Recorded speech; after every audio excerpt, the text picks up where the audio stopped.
welcome to the Toronto Real Estate Podcast. Today we have some very special guests, the unsung heroes of the Toronto real estate market, the people who are actually out there making the straw that stirs the drink of Toronto real estate. We have some of the junior agents on our team who are out there every day, slugging it, grinding it out in the rental market. But it is such an important aspect of Toronto real estate. If you're a landlord or if you're not quite ready to buy or own a home, the rental market is the way you're going to go. And it's really important to understand what is happening out there in the market, and who better to have than the Fox Marin rental real estate stars. So they are here today to talk about everything they're seeing and experiencing, boots on the ground. I think this is going to be an interesting one, especially if you're a landlord or a renter, which is a huge percentage of the GTA population.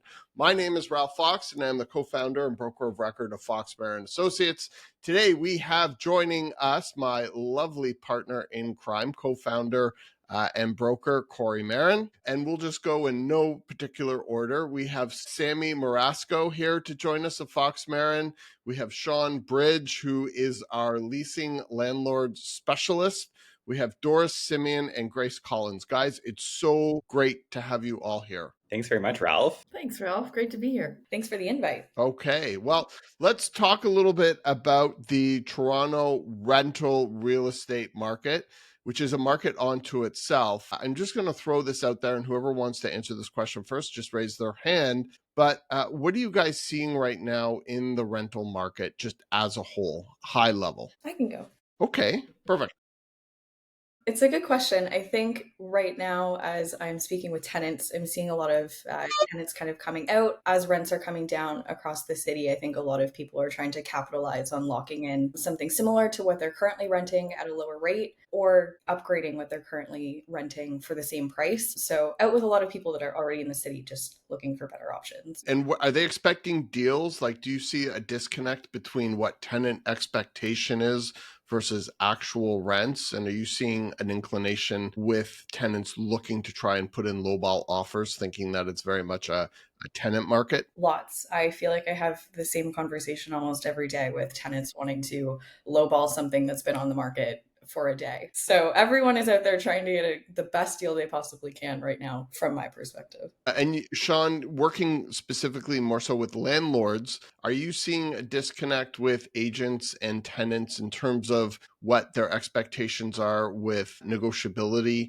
versus the actual rental rates of the market and landlords' expectations? Yeah, so landlords' expectations, they're still kind of stuck in 2023, right? When rents were at their very highest. So I'm getting a lot of landlords telling me, well, I got this much last year. Why can't I get this much this year?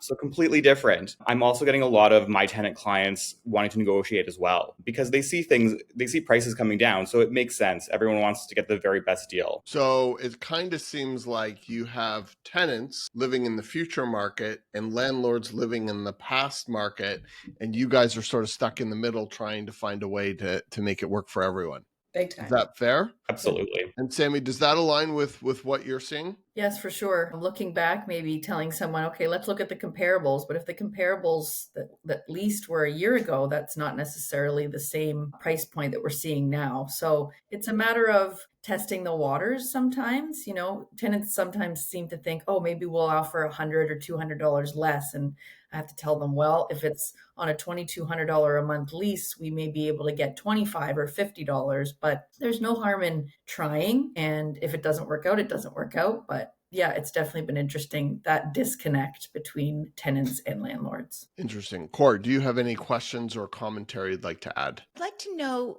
who is the rental market right now? What age demographic? What type of professions? Are these people Torontonians? Are they generally people that have been living outside of the GTA, coming into the city for their first job, like new university graduates, immigrants? Like, who's the renter pool right now for Doris and for Grace? And Sean, who is the landlord pool? I'm just curious about who these people are.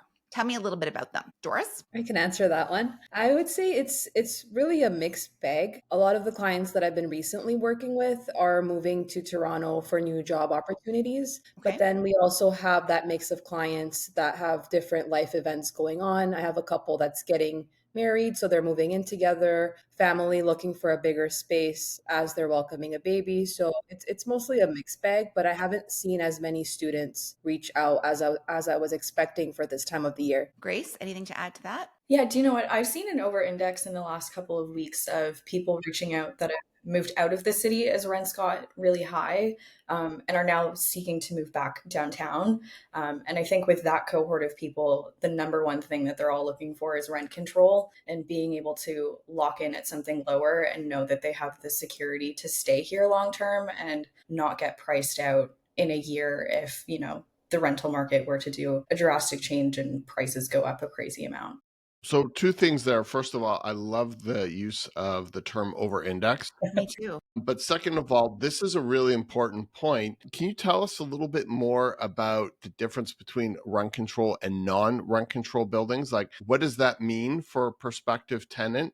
And then maybe can we follow up on why tenants are looking for that in this environment? Yeah, of course. So rent control versus non-rent control all comes down to, I believe it was when the legislation went into effect. So it's mid-October 2018 is the date that everyone is kind of looking for. And we typically go based off of when the condo building was registered with the city. So anything that was registered pre-mid-October 2018 would be a rent-controlled building. That means that the government of Ontario at the beginning of every year puts out a guideline that landlords are allowed to increase rent by. I believe it's 2.5%, but somebody correct me if I'm wrong. It changes from year to year, theoretically based on CPI, but I think it's based on a whole bunch of things other than that. Yeah. For 2025, it is 2.5%. But it changes every year and it gets announced going into the new year. And then anything that was registered or occupied after mid-October 2018 is not rent controlled. So that essentially means that the landlord can use whatever discretion that they would like to raise the rent to whatever amount they feel best suits their suite and the tenant that they currently have. Why that's so important for tenants, I think it gives a real sense of security, like I was saying, and knowing that if they're locking in a rent a year from now, their rent price isn't going up $200 on a $2,100 suite, and they have the ability to know that they can be in a space long term and they don't have the same level of uncertainty that sometimes comes with living in a non-rent controlled suite. That being said, when I am looking at non-rent controlled buildings with my clients, I always like to talk about how if you have a good landlord and you're a good tenant, most importantly, they should be valuing keeping you in the suite, just because the cost of replacing a tenant is so high, as we all know. Awesome. That was a great answer. And Sean, from the landlord perspective, how do landlords look at owning a unit or a building or suite that is rent controlled versus non-rent controlled? What, from a landlord's perspective, is more favorable? And what optionality does that give a landlord over one versus the other? Yeah, so a lot of my clients do prefer non-rent controlled buildings because they have that option to increase the rent to fair market value whenever they'd like after the first initial lease term. So it makes sense. If you have a bad tenant in your unit, you have that option to raise the rent to potentially get them out. Because as we all know, bad tenants in this climate are really difficult to get out of a unit. And so and why is that? Like, is there any sort of breakdown of the system right now? Yeah, the breakdown is at the landlord tenant board. I'm sure we've all seen articles everywhere saying, getting a tenant out of a unit takes about a year, if not more. So it's very costly, very time consuming, and very stressful for landlords. And so if you own a condo or a property that's not rent controlled, meaning that it was registered or built after that date of 2018, October 2018, you have a lot more flexibility should you run into an issue with the tenant. Correct, yes. Okay, great. Sam, anything else you want to add to this part of the conversation?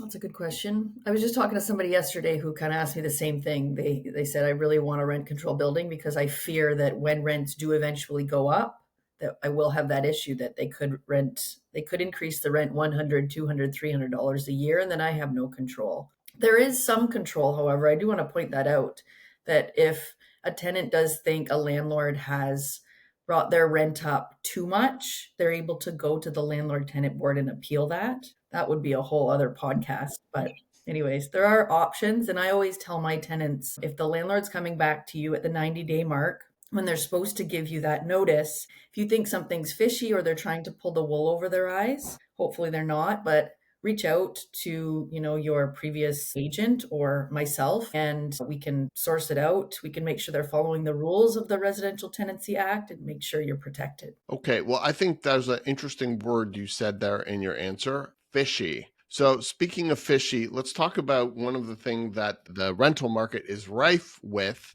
and that is fraud. And we see fraud happening across the board. Sean, we actually did a conversation, a podcast on that a couple weeks ago, but do you want to talk a little bit more? And I know even since then, you've seen more examples of fraudulent documents and paperwork and all kinds of things coming across your desk. Tell us a little bit more about that, and then we'll have sort of the team jump in as well and talk about their experiences. Yeah, so surprisingly, I've seen quite a lot more fraud documents come in with offers, which is always a bit of a surprise to me. You'd think that when somebody works with a realtor, they're coming from a more trusted source, so you wouldn't see as much of that. But it's coming across more often now, and it's an epidemic, you could almost call it. And when you say fraud, like what are you seeing that's tampered? Like give me some examples. Just Yeah, the most common fraud document that I'm getting right now are credit reports. So some sort of altered credit reports. They've altered their credit score. They've altered their credit card in the credit report, something like that. I'm also seeing a lot of fraudulent employment letters, pay stubs, anything that we can really use to verify a tenant. I'm getting fraud on that. Interesting. Doris, you were nodding your head. What are some of your fraudulent experiences in the field? I haven't had too many fraudulent experiences, not recently, but the reason why I was nodding my head is because I think this is just a sign of how difficult it could be for tenants to get a rental property. So, of course, I don't support fraud, never did. It's just, I think being able to rent a place should be accessible to everyone. And some of these people that are going to the extent of having to create fraud documents are desperate. So I think that's back to what Sean was saying. It really is an epidemic. I think one of the problems or two problems with that is sometimes you have people who would normally be qualified. However, they take income from places where they do not claim it. And so that's a real challenge where people aren't claiming tips or have other sources of revenue or income that are coming in that they don't want to be taxed on. Now, that's fraud in itself. That's taxpayer fraud. But it's also, I think, indicative of what happens when you live in a country where you're just so overtaxed that people are finding alternative ways to try and get by. And as we discussed in a previous podcast with Sean, there are Facebook advertisements for packages for like $600 where they'll put together a whole fraudulent package for you to be able to get accepted as a landlord, as a tenant. And I think the other thing that's indicative of is just the state of our economy and actually where the economy is versus where the rental market is. And I think there is a bit of a disconnect with that as well. One of the other things that's interesting in an environment like this is a lot of people seem to be staying in their parents' basements or at home.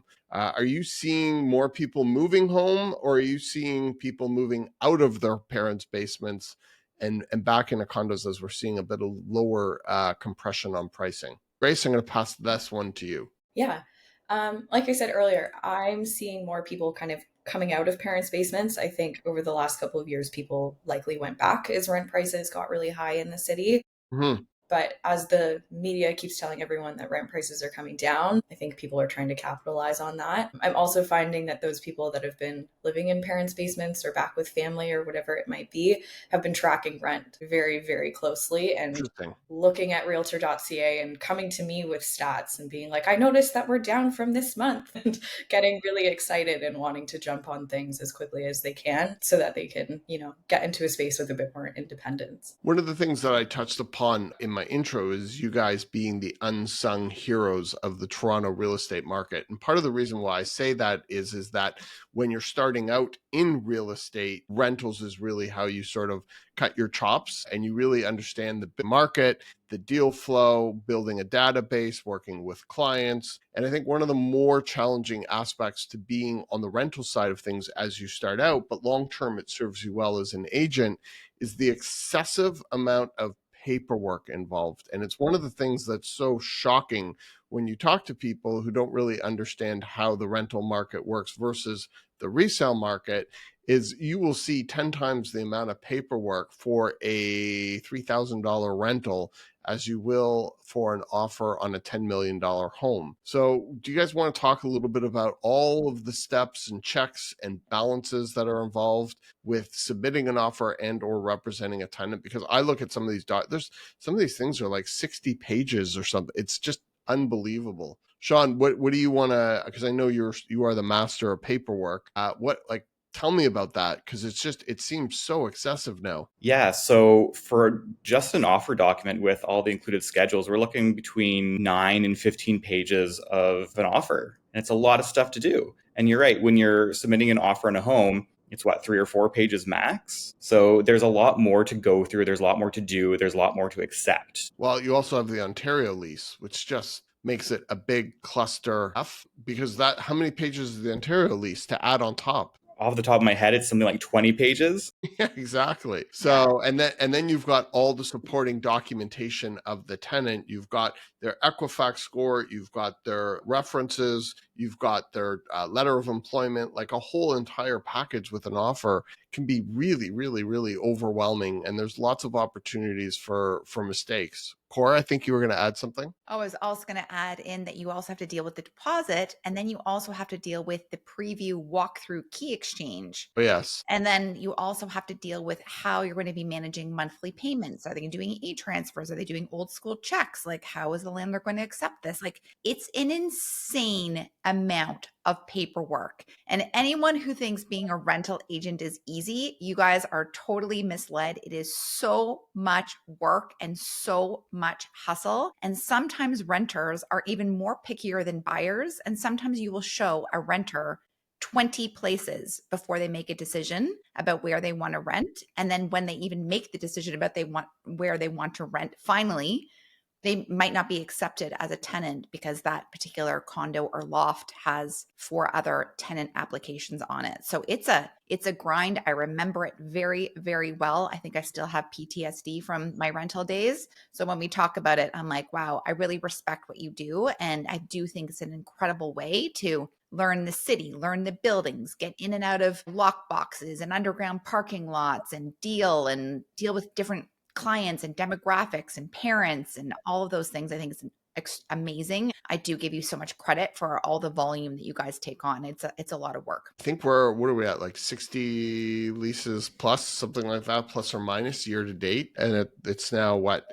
mid-April. So we do a lot in that part of the market, and you guys are the engine that drives it. And it serves all of our clients really well to make sure that they have such great representation, which you guys definitely provide. And it's such an unsung part of the market. So here's an interesting question I wanted to move to, because you guys are in and out of so many buildings. What is your favorite building in the city? And I'm going to start with Grace. Gosh, I was hoping you were going to come to me last. Okay, Doris. Let me think about it. It's a hard one. Off the top of my head, I really like the condos at Waterworks. Okay, they're beautiful. I just really like the amenities in the building. The gym is beautiful. There's that beautiful outdoor terrace. And of course, the location. You have access to King Street, all of the shops, restaurants in that area. But when you're in the building, you don't feel like you're in the downtown core. Sean. Yeah, so I really like the ICE condos. I was like, what? Yeah. For those of you who don't know, ICE condos kind of have a bad rep. So just a quick joke on that. Favorite building? That's a really good question. It depends on where I am in a city. If I'm on the East End, I'm really loving the Wonder condos. I just think the finishes are really beautiful in that building. It's in a great area, some nice amenities in the building as well. If I'm on the west side, I prefer a few different buildings in Liberty Village, including my own, 1 Shaw Street. I just think the community here is wonderful. Sammy, thank you, Sean. I'm a sucker for lofts. So one of my favorites is 68 Broadview. Nice. Excuse me, it's in the East End. Classic. Just south of the Broadview Hotel, which is a beautiful rooftop patio. And then, west side, Robert Watson Lofts is really nice on Soror in there. Really, any loft where you've got wood on the ceilings, like a hard loft, not one that's been a soft loft, if you will. So anyways, loft buildings for sure. Awesome. Doris, Grace, who wants to answer? I can go. Okay. I think I might be biased based on my location and how much I've been there lately, but I think the Well has some really nice suites in there. Yeah. I've seen It's a a little lot. pricey. It is pricey, but I've seen a lot of really nice layouts in the smaller square footage. And the ceiling height is really, really high in all of the Yes. ones that I've been in, which I think makes a big difference when you're looking at a small condo. I've had a couple of clients move in there and they really, really love all of the amenities, both in the building and then everything else that obviously that complex has to offer with the retail and the workout and food and everything there. Great answer. Doris? Yeah, I really like the Well as well. I'm surprised. I was surprised by the difference between the aesthetic of the condos versus the purpose-built rentals. I had higher expectations for the purpose-built rentals, and for some reason, lower expectations for the condos. And I found the condos to be amazing and beautiful building. Awesome. Awesome. Well, I think those are some great answers, and it looks like the Well is the winner. So this is an interesting thing that you touched upon in the rental market, especially, is purpose-built versus condos. It's very interesting because a lot of the purpose-built rental buildings that are coming online are really struggling. And I know you guys have toured a few because basically every purpose-built rental company is basically pitching agents to bring in clients because they're really, really struggling to bring in tenants. So what do you guys see as the difference between in the market currently today between purpose-built rentals and what's being offered on the rental market? Who would like to take that one? Quick. I actually had someone reach out. They had a bad experience in the past with a regular landlord owned condo unit, and they wanted to get away from not being able to reach their landlord or having issues with not getting something fixed right away. I said, well, it's difficult to find on our system a specific maybe property managed unit. So if you're really keen on that, a purpose-built rental would be perfect for you because they have staff on site and it's almost instant. The second you call, somebody's up in your unit fixing whatever you need fixing. I think that's the biggest difference. However, you are going to pay a bit of a premium going into those purpose-built rentals, but it's peace of mind. So for instance, a lot of students, parents who aren't here, who can't help their kids, that gives them peace of mind. So to pay a little bit more. And these purpose-built rentals are offering some sort of incentive, whether it's months of rent free. So sometimes that can offset the cost, but it's worth looking into for sure. And are you guys bringing clients into purpose-built rentals, or do they end up, because of that price differential in a, almost recession or recession economy, are they looking to just save the money and end up in a rent-controlled condo? Is that the preference? Like, what are you guys seeing, Doris and Grace? Yeah, I can take that one. I would say it's a bigger focus on rent controlled condos rather than purpose built rentals. I've had clients interested in purpose built rentals, but once they went through the path of exploring the prices and all the options, they just found that it made sense to rent a condo. Grace? Yeah, I would agree. I think it's the same sentiment across the clients that I've suggested purpose-built rentals to. I don't think many people at this point of time can justify the price tag that comes with them at this point. And that's why they're really struggling, because when they put the pro formas together for the rents for these purpose-built rentals 4, 5, 6 years ago, they weren't anticipating the market that we're now in. And so I think there's definitely a misalignment. It's really nice, the amenities and being in a professionally run building, but paying 15% more, 10% more than market value in an environment like this just doesn't seem to be worth it. And at least that's what the market is saying. Do you guys see that purpose-built rentals sometimes will be a little bit more lenient on the covenants that they take on versus landlords? Like I know in past situations, we've had people come to us to help them as tenants and their covenant or their documents don't look so good. So we sometimes will point them in the direction of purpose-built because they seem to be a lot more lenient. Does that resonate? I would say so. I think that's always a suggestion that I give to people if I'm ever in that sort of situation. I think with those purpose-built rental companies, since they own the entire building, they have the ability to take on more risk than an individual landlord may. So that's always one suggestion that I give to people. The other is always using third-party sites and reaching out to landlords directly.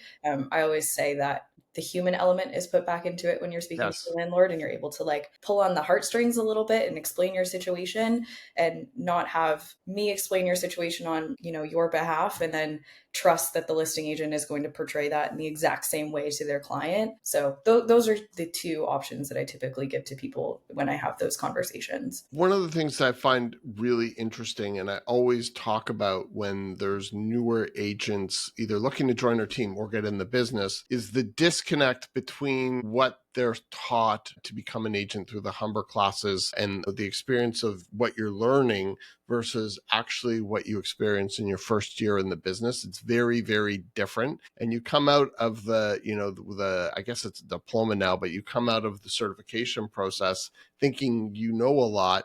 And then there's a very cold, hard lesson to be learned afterwards. So I'm going to put this back to both you, Doris and Grace, because you guys are within your first year in the business. So what were some of the learnings that you experienced that were different from what you anticipated being an agent would actually be like? Do you want to go first, Grace? Sure. I think the biggest thing for me is just that the learning truly doesn't stop. I finished the Humber course, and obviously that's not like a quick course to finish, especially if you're working full time or, doing another degree at the same time or whatever it might be. I think it can take up to 2 years for some people to get through that. So obviously a lot to go through and a big feat to finish. And so when I got out of it, it was like, okay, finally, I'm registered, I'm ready to go. And when I started, I was like, oh my gosh, there's so much I still don't know. And at this point, call it 9 months in, I still feel like I'm learning every single day and that I still have a lot of stones I'm still yet to unturn. So yeah, I think that's the biggest thing for me. By the gray that I have going on here, I've been in the business a lot more than 9 months, and I can tell you that it never stops. And I think that's one of the great things about something like this industry. It's constantly evolving and changing, and there's always just so much knowledge and experience that can be had that can just continually make you grow in terms of doing what you do and giving the best possible service to your clients. Doris, talk to us. For me, it's a huge emphasis on educating the clients and communication. Without those two pieces, that's where things tend to go wrong. And I find that I'm trying to have conversations with clients about possibilities of things going wrong with offers, kind of giving them a breakdown of how some agents are very unprofessional and just giving them a heads up on some things that they can expect before we get through each stage. I find that's really helpful. And that's something that they just really don't touch upon at Humber. Fair. And sometimes some of the biggest challenges, especially in the rental market, is you're dealing with a lot of inexperienced agents. And that probably is, I would think, one of the hardest things to deal with. Do you guys want to share any experiences? Of course, being mindful that we don't want to disparage our industry too much or some of our colleagues. But generally speaking, the rental market is where you deal with a lot of newer agents or agents who really don't have a successful business. And so it can be really frustrating when you're coming at this at a professional high level, trying to get your clients the best representation, and the other side is not very adept or competent. Does anyone want to talk about some of the experiences they have at a high level without disparaging any of our colleagues out there, but yet speaking the truth? I think one that I see over and over and over again, and I'm positive that the rest of the people on our team have as well, is when you're reading through the schedule of additional clauses that the listing agent has put online, the amount of things you have to cross out because they are just not legal under the RTA. And then having to get on the phone with said agent and let them know that you've crossed them out because they're not legal. And there's been a number of times when I've been on that call and the listing agent on the other side is like, really? I had no idea. So I think that point specifically, there's a real importance in making sure that you have an agent representing you that knows the rules and knows how to advocate for you so you don't end up in a sticky situation. Sean, I have a feeling you have a lot to say on this topic. A lot, yeah. So I think it's important to note that it's a lot of newer agents working on rentals, which, as you mentioned, it's a lot of not the best paperwork that I'm receiving, but it's also some seasoned realtors as well who, like Grace had mentioned, don't have a lot of experience in the rental market. So they're making little mistakes like putting in illegal clauses. It happens everywhere. One scenario that kind of sticks out in my mind was a few months ago, I worked with a brand new agent. They mentioned to me right from the get-go, this is their first offer they were submitting. And I don't think they had anybody on their side that was helping them, surprisingly enough. So I walked them through pretty much everything, and I taught them how to do their first offer. And from the listing agent side of things, I shouldn't have been the one to do that. I'm representing my landlord clients. I shouldn't be helping you with this. You should be going to your broker of record. You should be going to your side of people who can help you. And it's I can't even tell you the amount of times I felt like a school teacher correcting the offers that have come in, and I would go through and redline them as if I was like marking an essay, and I would just X everything off, and then I'd insert, and then I would write in what they should write in, and then I would say, please resubmit with all of these changes. And then I think I hacked up 75% of what they did and got them to resubmit. And then I'd be like, are they embarrassed that they have to go back to their tenant client and then just almost like redo everything? Like it's so obvious that they don't know what they're doing. But I think that they were so naive that they didn't even realize how naive they looked. So I've definitely schooled many people on their paperwork. So Sean, I respect what you're doing out there. You're doing God's work, Sean. Yeah, Absolutely. Totally. Absolutely. Oh, Doris. Just wanted to add one thing. It's Yeah. also shocking how many agents don't know that it's up to the tenant how they want to pay rent. And they always let their landlords clients know that it's preferred post-dated check, but they also need to explain that there's options for the tenant. It's not just a one-way. That's a huge thing. There's so much back and forth for no reason over that, because a landlord cannot demand the method of payment from a tenant legally. They can request it. There can be an agreement, but they have no right to. How many times do we see that? That's a big one. Every day. And tenants these days don't have post-dated checks. They don't even know what Yeah. a check is. Yeah, especially if you're under like 30. They're You're like, what? huh? A check? They have no Paper? idea. Paper? I think that's my response every time that comes up in a conversation. I just say my tenant doesn't have a checkbook, so this isn't an option. Exactly. I get a lot of landlord clients wanting checks because they think there's some security in that. But I always have to remind them that a tenant can go and close that checking account so the checks aren't valid anymore. Yeah. Cancel the check. Done. Okay, well, I think this has been a really interesting conversation talking to the unsung heroes of the Toronto real estate market. Kori, is there anything you want to add to this conversation before we cap it up? Because Okay. I would love to close it off where all of us tell one hilarious, crazy story that has happened to you with a tenant or a landlord since you started showing properties. Something crazy that went down behind the scenes. Sean, do you want to go? Because you look like you're like, yeah, I got one. I've got my favorite story that I love telling to everyone. Do tell. So this was a few years back. I was working with an older gentleman. He was looking for a one-bed place on his own. I brought him to so many different places, 20, 30 different places. One of the last places we saw, we're touring around, we enter into the bathroom, and suctioned to the shower was a sex toy. Yeah. So me and my older gentleman client just kind of look at it. We don't say anything. And then we exit the condo and don't say a word of it to each other. Never to be spoken about again. Never again. Now, was that the place he ended up renting? No, it wasn't, surprisingly enough. Sammy, do you have a funny story? Yeah, I have a strange one. We were looking at a place downtown. It was a house, and the first and second floor were used as like a retail. So there were clothes everywhere, cause jackets. It was like, I don't even know what it was. But anyways, we went up to the third floor, and it was a bedroom, like a studio style, and a bathroom, and still a bunch of coats. And I thought, okay, this must just be the storage room, but maybe someone was living here. And we're walking around, and I see something on the floor, and I'm like, that looks like a body. And sure enough, it was a person. And I knelt down. I thought, is this person dead? And they were still breathing. And we'd been talking, and I'd been explaining about the space. And I just looked at my client. We both stood right up, and we walked right downstairs and out of the house. And I thought, that is the strangest thing I've ever seen. Someone just lying there sleeping. Anyways, I called the agent right away, and I said, there's someone in there sleeping. You might want to check on them, but that's not my responsibility.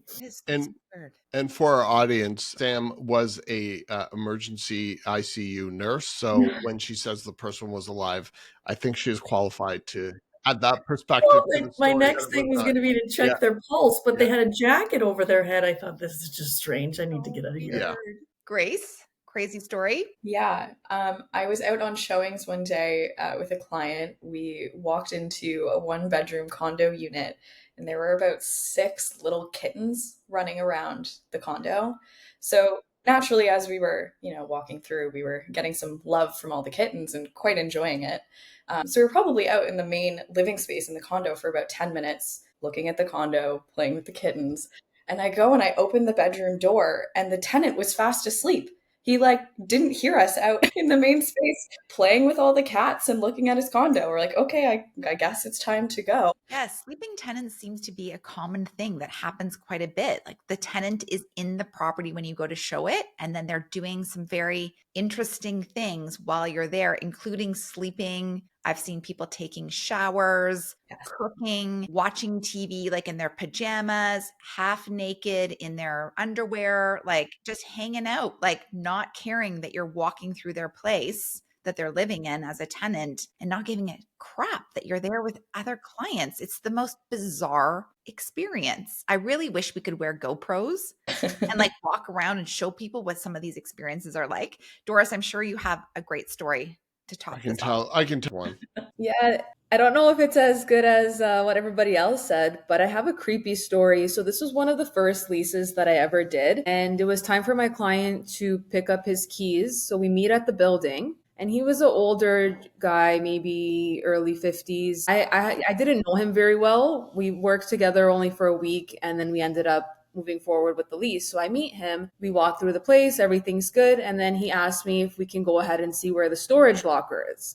So as we're walking in P1 of this building around on Front Street, we're in this hallway that has no cameras and it's just me and him. And then he goes to me and he's like, "Did you know this is a no man's land? Like, you need to be careful." He's telling me that you need to be careful when you're in these spaces in the hallway or stairwell with a man. And in my mind, I'm like, but you're creeping me out by saying this right now. Like, I'm aware of it being a no man's land, but when you're saying it and we're still walking around here, it's so weird. So now every time I'm in those places, I'll ask the concierge to go with me, or I'll ask the client later on to ask the concierge to show them the locker. For But for for for our viewers, Doris has 2 second-degree black belts, and she is head of collections and physical intimidation at Fox Marin.